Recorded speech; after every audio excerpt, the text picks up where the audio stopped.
Allez, on recommence. On a mis en ligne les low-kites hier. Il y a pas mal de questions sur quelle planche pour débuter, pour progresser en low-kite. Instinctivement, les gens se tournent vers ce type de planche, des planches de downwind, avec lesquelles ils ont l'habitude de descendre sous le vent avec une pagaie. C'est pas forcément ce qui est le plus simple en low-kite. En fait, ce qu'il faut comprendre, c'est que un low kite a toujours une traction. S'il n'a pas de traction, c'est qu'il est dans l'eau. En fait, c'est comme un kite. Un kite, quand il est en l'air, il vous emmène toujours sous le vent parce que il a besoin de s'appuyer sur l'air pour pouvoir voler. S'il s'appuie sur l'air, c'est qu'il vous tire. Une wing, à l'inverse, vous pouvez parfaitement la tenir par la poignée de downwind et tuer totalement sa puissance et sa traction. Donc vous pouvez être sur une planche comme ça avec une wing et avoir zéro traction sous le vent. Avec un low kite, c'est pas possible. C'est toujours une traction. Donc en fait, ce qui va se passer, c'est que comme vous avez un grand foil en dessous, eh bien, le low kite qui vous tire comme ça sous le vent, par là, eh bien, il va avoir tendance à vous renverser, à vous faire chavirer. Puis quand il y a une molle, faut appuyer vous êtes appuyé sur les talons pour pas que ça chavire sous le vent. Eh bien, du coup, quand il y a une molle, vous tombez sur le dos. Donc du coup, plus la planche est étroite, plus c'est compliqué de débuter, progresser avec un low kite. En plus, ce qu'il faut savoir, c'est que vous n'avez pas forcément besoin d'avoir une planche qui glisse comme ça, de fou, parce que on a fait ces planches-là pour convenir à la pagaie. La pagaie, c'est pas très puissant. Quand on veut ramer et se lancer, on n'a pas beaucoup d'énergie. Alors que, vous voyez bien la taille d'une pagaie là, par rapport à la taille d'un low kite, la surface, donc l'énergie de traction qu'on peut générer, ça reste très modéré. Donc on a fait des planches qui glident énormément sur l'eau avant de voler pour répondre aux besoins de la pagaie, mais pas pour répondre aux besoins de la wing ou du low kite. Donc en low kite, on a presque le phénomène inverse. C'est-à-dire que si je suis avec mon low kite sur ma board là, et que j'ai une board qui accélère trop, dès que je vais mettre un petit peu de traction dans mon low kite, il est posé là devant, là, il est devant le nose, je suis vente arrière prêt à partir. Dès que j'ai un petit peu de traction, mon low kite monte, tout de suite ma planche elle avance. Celle-ci en tout cas, tout de suite elle avance. Et du coup, je rattrape mon low kite, ça lui fait faire des bêtises, et il a tendance à retomber. Quand il retombe, il se passe quoi? Comme j'ai un long museau là, ce long museau, il vient se mettre dans mes pré-lignes. Et alors là, c'est un grand moment de bonheur. Parce qu'une fois qu'il est parti dans les pré-lignes, le low kite, il fait n'importe quoi. Il tombe, assurément. Et ensuite, là c'est le foil. Et une fois qu'il est parti là, qu'il y a une bride ou deux qui sont partis en dessous, qui viennent se balader dans le foil, c'est un grand moment de bonheur. Je vous invite à vivre ce grand moment de bonheur comme j'ai pu en vivre des milliers. Je peux vous assurer que c'est beaucoup plus simple avec une mint et avec une Crusader Diamond. Je pense que la meilleure en low kite, c'est vraiment la Crusader Diamond. La mint, parce qu'elle est très courte devant, eh bien, on ne va pas avoir ce bridage qui va sans arrêt se prendre dans le nose. Là, l'avantage de la mint par rapport à la Diamond, c'est qu'elle est large. Donc, ce que je vous expliquais tout à l'heure, d'avoir ce low kite qui vous tire sous le vent, là, comme ça, et le foil qui fait un peu croche-patte, quand on a une planche plus large, eh bien, on se retrouve avec plus d'équilibre, mais un petit peu moins de glisse pour décoller. Mais un low kite, attention, je vous l'ai expliqué, c'est pas une pagaie en termes de surface et de puissance générée. Un low kite, ça tracte fort, ça tracte vraiment fort au départ. Ça tracte rien quand il n'y a pas de vent. Dès qu'il y a du vent, ça tracte hyper fort, il n'y a pas beaucoup de deep power. Donc, avoir une planche assez large qui ne glisse pas énormément, c'est pas véritablement un inconvénient. C'est un inconvénient si vous voulez décoller en pagaie. C'est pas un inconvénient avec un low kite. Donc une mint qui est un peu large, moins qu'une Zuma, moins qu'une Lens. Zuma, Lens, hyper facile de tenir sur la board sans voler avec le low kite. Par contre, un petit peu plus de résistance pour décoller, donc il faut un foil plus généreux pour décoller. Si j'en reviens à ma mint, elle a un nez court, mais elle a quand même assez de longueur pour décoller facilement. Elle est assez large pour que je puisse tenir simplement et contrer les effets de croche-patte de mon foil. Là, je peux vraiment m'appuyer. Si j'ai une molle et que mon low kite ne me tracte plus vraiment fort et que je ne vole pas, et que mon low kite me tracte plus suffisamment fort, je ne vais pas tomber sur le dos immédiatement. Donc je vais pouvoir vraiment me mettre comme ça sur ma board et avoir mon équilibre tranquille. Dès qu'il y a une risée, je recule mon pied arrière, je mets un coup dans le low kite, ça me lance, je pompe, je décolle mon foil, je continue à pomper dans mon low kite. Et avec la mythe, ça va se faire super facilement. Si jamais il touche l'eau, si jamais il s'approche du museau de ma planche, je n'ai pas toute cette longueur là, je n'ai pas toute cette immense longueur. Je pense que si je prends une mint là et que je la mets, vous allez comprendre. Je vais mettre les deux box au même endroit, puisqu'on se positionne sur les planches par rapport au foil. Voilà, hop, comme ça. Vous voyez toute la différence qu'il y a là. Tout ce morceau qui a en moins allait se prendre dans les brides là sans arrêt. Donc une mint, contrairement à ce que j'ai lu sur les réseaux, une mint c'est beaucoup plus facile. Après, si vous voulez naviguer en 2-5 avec un foil géant dans 15-18 nœuds, évidemment vous allez décoller plus facilement avec une board de downwind, mais est-ce que c'est vraiment l'intérêt d'avoir embarqué une planche gigantesque pour utiliser un tout petit low kite? Ça, après, les goûts et les couleurs, enfin, chacun fait comme il veut, mais je pense pas que ce soit le conseil à donner aux gens. Une board comme la Mint, ça fait tout bien. En low kite, c'est vraiment facile. On tient à genou facilement sans basculer. Une chose aussi sur le low kite, c'est que vous avez deux solutions pour démarrer. La première, c'est de l'emmener dans votre lycra ou sous vous, tout simplement paquer en dessous de vous, ramer, passer les premières vagues, en tout cas mettre assez d'eau pour que le foil passe. Vous positionnez, vous étalez le low kite sur l'eau, sur le dos, et puis vous le décollez en tirant sur l'avant de la barre de pilotage. Il monte, vous le secouez un peu pour enlever l'eau, et à ce moment-là, il est en position de vol. Vous avez le low kite dans une main, il faut passer à genoux. C'est un grand moment ça aussi. Amis de la souplesse, bonjour les étirements, il y a un petit truc. Donc à ce moment-là, si la planche a un peu de travers, vous culbutez. Si elle est complètement vente arrière, ça tire un peu, ça accélère, le low kite tombe, le nez passe dans les brides, ça passe sous la planche. Il y a quelques petits ajustements comme ça à faire. Donc une board comme ça, typiquement, on va plutôt essayer de la retenir, on va se mettre très en arrière, la cabrer un peu pour la freiner, le temps que ça monte, qu'on puisse mettre les pieds là où il faut. Pas simple. La mint, elle le fait un peu toute seule. Elle va se mettre à la bonne vitesse, elle va traîner suffisamment d'eau pour ne pas vous embarquer tout de suite dans le low kite, le déventer, le faire tomber, que les brides passent dans le nose, passent dans le foil. L'intermédiaire entre les deux, c'est une Crusader Point. Moi j'utilise celle-là de mémoire. Hop là, je vais la sortir. J'utilise de mémoire la 6.2. C'est hyper facile. Si je la positionne comme l'autre, alors on est au niveau des box. Voilà, on est hop comme ça. Là on voit, tiens si tu veux venir voir Quentin, regarde, on va se mettre comme ça. Bonjour. Là on voit encore que cette distance entre le nose et mon pied là qui est au niveau du strap, ça me fait tout ça de moins aller se mettre dans les brides. Franchement ça fait une grosse différence. La Crusader Diamond, ce qu'elle va faire, elle va s'élancer plus facilement que la Mint. Elle va basculer aussi plus facilement. Donc c'est vraiment l'intermédiaire, j'aurais dû la mettre entre les deux. C'est l'intermédiaire entre une Mint et une planche de downwind pure et dure. Encore une fois, l'intérêt d'une planche de downwind, c'est d'avoir pu décoller très facilement, s'élancer, souffler le foil pour qu'il devienne porteur avec une pagaie qui est de toute petite taille. Le low kite, ça tire vraiment fort, c'est surprenant. J'en reviens à mon démarrage, et je vous ai expliqué la première solution qui est de passer les vagues, d'aller mettre le foil en suffisamment d'eau pour pouvoir décoller.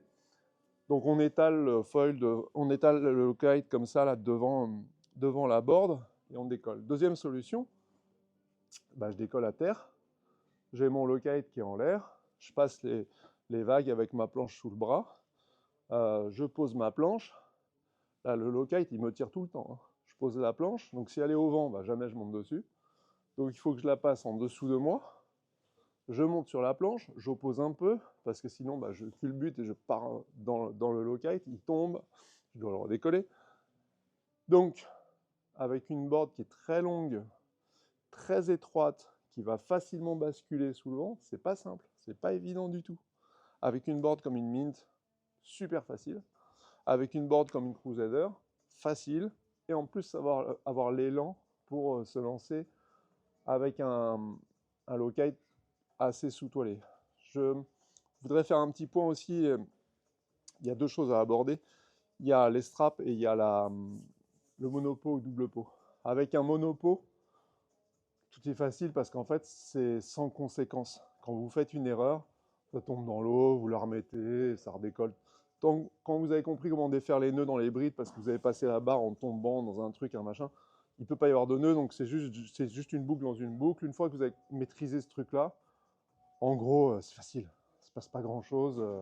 Donc le simple pot, c'est assez facile à utiliser. En revanche, son défaut, c'est qu'il n'aime pas la plage haute. La plage haute, vous l'obtenez par deux effets. Le premier, c'est de naviguer dans du vent très fort par rapport à la surface du low kite monopo que vous avez. Le deuxième effet, c'est d'aller très vite. D'aller très vite et du coup de créer du vent apparent qui va créer donc cette accélération, elle va créer du vent dans votre low kite. Le low kite monopo, il va commencer à devenir un peu instable et un peu pénible à utiliser. Pardon. Donc un low kite monopo, ça s'utilise plutôt en plage basse. Et c'est là que c'est marrant. Franchement, ce qui est rigolo avec le low kite, c'est de pouvoir le ranger, c'est de pouvoir faire des évolutions avec, c'est de pouvoir se balader. Oui, ça remonte au vent. Non, ça remonte pas comme un foil de race comme toi tu utilises, Quentin. Mais c'est très rigolo à naviguer. Si vous vous mettez surtoilé avec un truc qui tire dans tous les sens, c'est plus rigolo. Ça n'a plus grand intérêt. Donc, on l'utilise plutôt sous-toilé. Donc, sous-toilé en termes de vent et sous-toilé en termes de vent-vitesse. Donc, on essaye de ne pas aller trop vite non plus, ça ne sert à rien, ce n'est pas le but du jeu. Du coup, avoir comment dirais-je, un petit foil avec un low kite monopo, un petit foil, ça génère beaucoup de vitesse, ça demande beaucoup de vitesse, du coup ça a beaucoup de vent apparent, du coup c'est contre nature, ça ne matche pas parfaitement, quoi. Ça navigue, mais le match n'est pas bon, quoi. Si vous avez à l'inverse une planche qui est un petit peu plus pénible entre guillemets à décoller, qui vous demande un foil un peu plus grand, mais qui du coup vous génère plus d'équilibre sous le vent, au vent, qui se pompe quand même relativement facilement parce que là on n'est pas sur des mini-boards, eh bien vous avez à ce moment-là le besoin d'utiliser un foil qui est assez généreux, qui du coup est dans le tempo Vmax de votre low kite monopo. C'est des choses à faire matcher ça, tout ça ensemble. Un double pot en low kite, c'est comme un kite à caisson. Ça accélère, ça génère du vent apparent, ça l'accepte, ça le gère, ça le vit bien, ça glisse bien dessus, ça ne crée pas de choses bizarres. Donc, un low kite double pot, c'est un low kite qui permet d'utiliser une planche et un foil complètement normaux, traditionnels. Typiquement, avec un simple pot, j'utilise un foil qui va être 1000, 1200.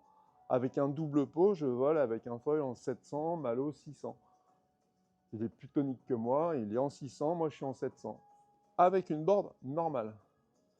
Petit aparté, si je compare, très sincèrement, je crois que c'est plus facile pour moi en tout cas de faire du low kite avec ma Stunt 4.7 72 litres de freestyle qu'avec ma Not of This World 8.3 de 120 litres de downwind. Je galère 10 fois moins avec la Stunt. J'ai les deux genoux posés, la board elle est calée, hop, je ne rattrape pas mon low kite sans cesse, je monte, je mets le pied dans le strap avant, le pied arrière collé quasiment au strap avant, je pompe 3 coups, j'accélère, je prends un petit bump, j'accélère, je vole. Beaucoup plus facile. Une fois que je suis en l'air avec un foil de 600 et un monopo, je vais trop vite. Ça ne marche pas super. Le match n'est pas bon. En revanche, si je le fais avec ma Pulse ou ma Droid en low kite double pot, le match est parfait. Ça marche bien, ça va bien ensemble. Je peux me mettre au harnais si je sens que ça tire trop fort. Donc tout ça, ça fonctionne vraiment bien. Donc essayez quand vous choisissez vos planches. Je ne vais pas vous le dire, mais je travaille sur des planches spécifiques, donc j'ai rien dit. Mais il est évident que ça ne va pas traîner, et que c'est assez joli. Mais, j'ai rien dit, comprenez vraiment ce match essentiel entre un low-kite monopo avec une board suffisamment glissante, mais généreuse, mais stable au vent, sous le vent, et un foil de grande dimension pour ne pas avoir besoin d'emplafonner des Vmax de ouf qui vont déstabiliser votre low-kite. Et de l'autre côté, un low-kite à caisson, fait pour naviguer fort, quoi. Naviguer comme vous naviguez en kite à caisson. Là, c'est un low-kite, il manque juste les brides, les lignes, et vous avez les brides, mais vous n'avez pas les lignes. Donc, vous n'avez pas la possibilité de lui faire des 8 pour vous lancer. Mais en revanche, vous pompez, c'est parti. Tirez dessus, en fait. À ce moment-là, vous utilisez avec ce low-kite à caisson, donc double pot, vous utilisez une planche de wing complètement classique, traditionnelle. Je pense même qu'une planche sans volume, avec un volume négatif, ça marche bien. Un foil complètement wing, complètement traditionnel. Un truc 600, 700, 800, pas de problème. Ça tire et surtout, ça accepte du vent fort sans être déstabilisé parce que ça a un volume qui est légèrement sous pression. Et ça a une capacité à encaisser un vent vitesse important. L'angle du vent sur un low-kite monopo, il est plutôt de cet ordre-là. Sur un low-kite double pot, il peut vraiment être face. Donc, il faut que là, ce soit précis et que ça tienne, quoi. Que ça ne vienne pas se déformer, partir dedans. Donc, un caisson, il est tenu et il va accepter du vent apparent. Il va accepter d'aller à 25 nœuds. Alors qu'avec le monopo, vous serez plutôt à 15. Dernier point que je vais aborder avec vous sur le choix des planches, les straps. Alors, j'ai compris que ça m'a pris du temps. Je suis un peu long à comprendre, mais 50% des gens, en gros, n'aiment pas les straps, ont du mal à vivre ce truc-là. C'est pas mon cas, donc pour moi, c'est assez difficile à comprendre. Je suis né avec les straps, donc j'ai toujours fait de la planche à voile avec les straps. Moi, j'ai commencé la planche fin des années 80, pas début des années 70, quoi. Donc j'ai toujours fait avec des straps. Ça me dérange pas, ça me fait pas mal, mais j'ai une hyperlaxité au niveau des chevilles qui fait que je me blesse pas souvent, et quand je me blesse, c'est pas très grave. Donc, je comprends que quelqu'un qui n'a pas ce vécu préfère être strapless, que ça le rassure. Je comprends tout à fait ça. Je ne le vis pas, je le comprends. Pour autant, moi, je ne vous conseille pas de naviguer en low-kite strapless. Le strap arrière, il ne sert pas à grand-chose. Ok, on est d'accord là-dessus, si ce n'est que quand vous tombez, c'est mieux d'avoir les deux pieds dans les straps pour éviter de vriller autour du strap avant. Vous tombez les deux pieds, vous n'allez pas vriller, vous n'allez pas vous faire un genou. Vous tombez un pied, c'est un peu plus coton, surtout si vous avez des chaussons. Un strap en low-kite, c'est quand même très appréciable. Première raison, comme en wing, hein, c'est exactement les mêmes arguments. Comme en wing, votre pied il est au bon endroit. Le pied avant, il est placé au bon endroit par rapport au réglage de votre foil. C'est calé, tout ça, ça marche. Il n'y a pas d'hésitation. Parce que vous voyez que si vous bougez votre foil de 3 cm en avant, en arrière, ça ne marche plus. Ou ça devient ingérable.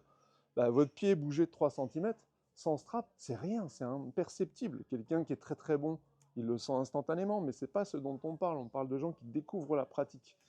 Et du coup, bah, mon pied à 5 cm près, je suis incapable de savoir où il est quand je débute ce sport. Je suis à genoux, le truc il tire plus, il retire, il machin. Il faut que je monte, faut que je passe mon genou, que je monte sur le truc. J'ai pas de strap, ça bascule sous le vent. C'est une tannée absolue, on est tous d'accord. Si j'ai pas de strap, c'est encore plus une tannée absolue. C'est une tannée pour monter sur la planche, parce qu'on n'a rien pour se tenir, on ne sait pas comment la positionner, il y a poignée, elle n'est pas là. Le strap, il aide à tout ça. Il aide à passer les vagues, il aide à tenir le low-kite, tenir le strap, on passe les vagues, on se met dans l'eau, on tourne la planche, on a quelque chose, et ensuite, quand on est debout, le pied, il est au bon endroit. Ça, c'est l'importance du strap. Pour pomper, c'est plus facile. En low-kite, quand on pompe pas des petits coups comme ça, comme on peut le faire en wing. On pompe vraiment de très loin et on va chercher à se sustenter comme ça un grand coup. On le relance en mettant un petit peu d'angle pour pas qu'il se dévente là. Et on recommence, c'est des grands mouvements. Et ensuite, surtout, on pompe dans le foil. Ça, avec le strap, c'est beaucoup plus simple. Autre truc très important avec le strap, c'est ce que je vous disais tout à l'heure, c'est la planche a tendance à basculer sous le vent. Là. La planche, elle a envie de me faire un croche-patte avec le foil, elle a envie de partir par là, ça tire comme ça, elle a envie de partir par là. Si j'ai le pied dans le strap, je la retiens. J'ai un truc là pour la retenir. J'ai pas juste mes appuis. Je peux tirer au lieu de juste appuyer. J'appuie et je tire en même temps. Donc je crée un équilibre beaucoup plus simplement. Donc avec le strap, je passe mieux, je me mets mieux en situation de départ, je passe mieux les vagues, je me mets mieux en situation de départ, je suis certain de mon positionnement, de mes appuis, et je peux tirer rééquilibré. Donc ça, c'est vraiment l'avantage du strap avant. Strap arrière, vous faites comme vous voulez. Moi, je trouve que c'est toujours une aide de manipulation. Donc c'est bien de l'avoir sur vos planches en wing. Il y a beaucoup de gens qui ne le visent pas. Je trouve que c'est une grosse erreur. Parce qu'il ne vous gêne pas. Donc mettez-le et il vous servira tout le temps à rattraper la planche, faire quelque chose. Et il vous servira de repère sensitif comme on met un kicker sur un pad de planche de surf. Et bien là, on a ce strap, là, on sent, ok, mon pied arrière est là, mon pied avant est dans le strap, ok, mon pied arrière, il se balade un peu où il veut, hop, j'ai le strap, je sens où il est. Donc ça, c'est super important. Mettez-le, ça ne mange pas de pain. On vous le livre avec, mettez-le. Ça, c'était les points que je voulais aborder. Est-ce que tu as des questions, toi, Quentin, par rapport à ça? On a fait un peu le tour? Ouais. Voilà, je résume. Le choix avec un low-kite monopo, c'est d'avoir une board qui glisse, mais qui ne glisse pas trop. Avec un low-kite double pot, c'est d'avoir votre board de wing traditionnel, classique, que vous aimez bien, avec d'un côté un foil assez grand, de l'autre côté un foil plutôt petit. Et puis tout ça, c'est une démarche de progression, ça se fait dans le temps, on ne passe pas tout de suite à un double pot avec une board de wing et un tout petit foil. Ça me semble vraiment compliqué, il faut vraiment prendre le temps de débuter. L'idéal, Crusader, Diamond, franchement, c'est le meilleur combo possible. C'est simple, c'est facile, ça marche. Recommandation de volume, on m'a posé la question tant que j'y pense. Plus 30. Plus 30, c'est juste ce qu'il faut, il n'y a ni trop ni pas assez. On est souvent dans des phases d'attente avec le low-kite en l'air comme ça, à attendre que la rafale arrive pour se lancer. Une fois qu'on est lancé, bon, on n'a plus besoin de volume, on est en l'air. Ça vole dans rien, on a un grand foil, on peut pomper, connecter les petites zones de rafale, pas de problème. Un peu de volume, c'est sympa, plus 30. Retenez plus 30, donc après plus 10, enfin plus 40 pour quelqu'un qui a un peu moins d'équilibre, plus 20 pour quelqu'un qui en a plus. Vous n'avez pas grand chose à gagner à avoir une planche minuscule avec un low-kite monopo. Voilà, on a fait le tour des recommandations sur les boards. Voilà, en stock, pour vous. Enjoy, merci.